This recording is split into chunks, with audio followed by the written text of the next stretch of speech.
So I appreciate y'all for tuning in to another Chris Cadence show. You could be anywhere in the world, but you're here with me, and I appreciate you for that. So I wanted to apologize for not releasing a video in the last week. I was in Dallas visiting my sister. It was a very good experience. So while I was visiting my sister in Dallas, Kendrick Lamar happened to have his concert for the Mr. Morale and Big Steppers tour. And it was at the American Airlines Center. That's where the Dallas Mavericks play. So that's a venue that holds around, 20,000 people. And to be honest with you guys, it was a truly amazing experience. I just wanted to say, if you have the opportunity, whether it's in your city, maybe you're able to fly out or whatever it is, if you have the opportunity to see this show, watch it. It was a game changer for me. It was really good. So my seats, we weren't on the floor or anything, but I was at the part where I could see him middle stage. It was really good. I would upload clips and things of that, but I'm not trying to get this video taken down or demonetized. But man, it was, like I said, a great experience. So to give a little bit of background between me and Kendrick, I've been a fan of Kendrick Lamar since 2011. When I heard Section 80, I was completely sold on Kendrick. I thought it was like an instant classic from the first time I heard it. From listening to that,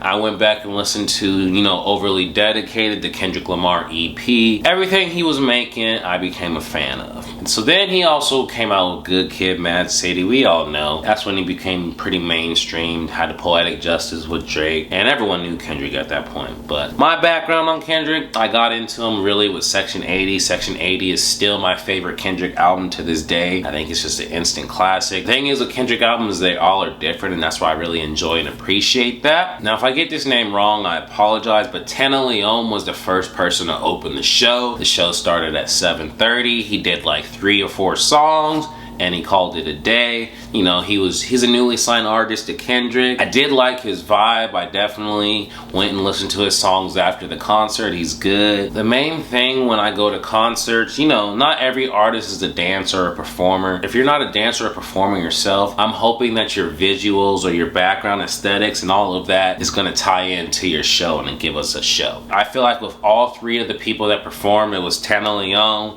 then it was Baby Keem, and then it was Kendrick Lamar. They did that perfectly. Now I'm a fan for that. So Tena Leon did like 3 songs. He was out there for like 9 or 12 minutes, maybe 15 minutes tops. One thing about the venue or show that I kind of was like a little weird on, when there was downtime between each artist, normally with some concerts they have a DJ that are playing songs or doing this or doing that. There was a little bit of an awkward silence. Like, yes, sometimes there's music being played, but there was no consistent schedule or consistent thing going on in regards to that. So that was the only thing, if I had to say, that brought down the show a little bit, but that doesn't really matter because I care about the performance more than I do that. And mainly on breaks, I'm going to use the restroom and do things like that. So, just a little heads up. So then he performed at 7:30. Then, like I said, he ended around 7:42, 7:45. So there was like 18 minutes in between because Baby Keem performed around at 8 o'clock. And he went on from like 8 to 8:30, performed 30 minutes. 30 minutes is around 8 to 10 songs. The thing is with Baby Keem was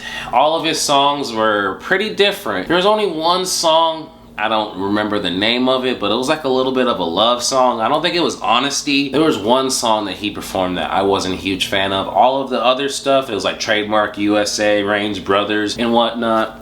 Top notch, really good. I liked Baby Keem before this concert. Now I consider myself a Baby Keem fan. And the fact that he's from Vegas, I live in Vegas. Baby Keem, you my dude now. Like, put on a good show, really liked it. So Baby Keem, his show ended around 8:30, maybe 8:35. I had to use the restroom at that time. Everybody and their mama, you know how the lines are at that point. Then we get to 9 o'clock, and that's when Kendrick didn't start right at 9. We know how things are. So right around 9 o'clock was they started doing his performance, Kendrick Lamar. He performed from 9 to 10:45. Yes, Kendrick Lamar has a set list, but he also is going to perform songs that aren't on the set list. I'm not gonna tell you what songs are in there because I want you to enjoy it and be surprised like I was. But man, oh man, Kendrick knows how to put on a show. It was just so enjoyable. Now when I listen to these songs, I get this euphoric feel because I had that concert experience with it. And I don't know if you guys saw the video, but there was a guy that was a security person on the show. It wasn't the night that I was, it was the Houston night, but he was crying when Kendrick was performing one of the songs. And I think I'll say it for that one, it was the Love. I want to be with you. Yeah,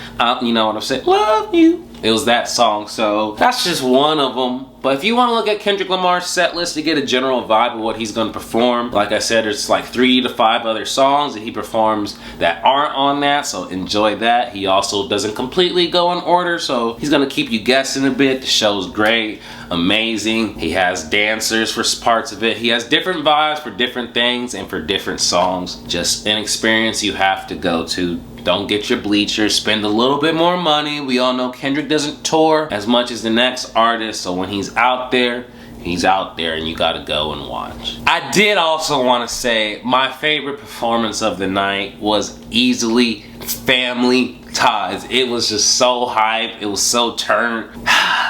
Oh my god, it was just an amazing show. But yeah, that was the best song. So many, I can't even just put my top 5 or do anything like that because you like things for different reasons. But the one that was the best out of them all for me was Family Ties. Him and Baby Keem were on it. They was feeding off each other. It was just A1.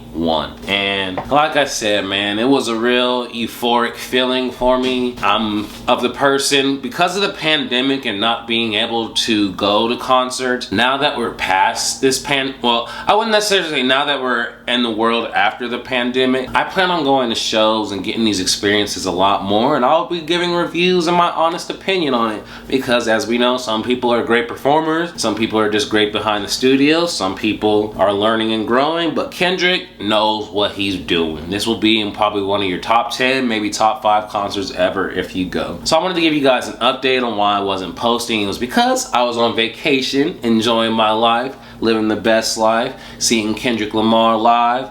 Great experience. Him, Baby Keem, Tena Leon all did their things. Props to them. And yeah, go out and go see it. But as you know of Chris Case, I'm going to give you guys hip-hop content whenever it's there. I'm also going to give you pop culture when that's there. That's why you make sure to subscribe, turn the notification bell for all my videos so you can like and participate in the comment section. This Chris Cadence, I'm out this motherfucker.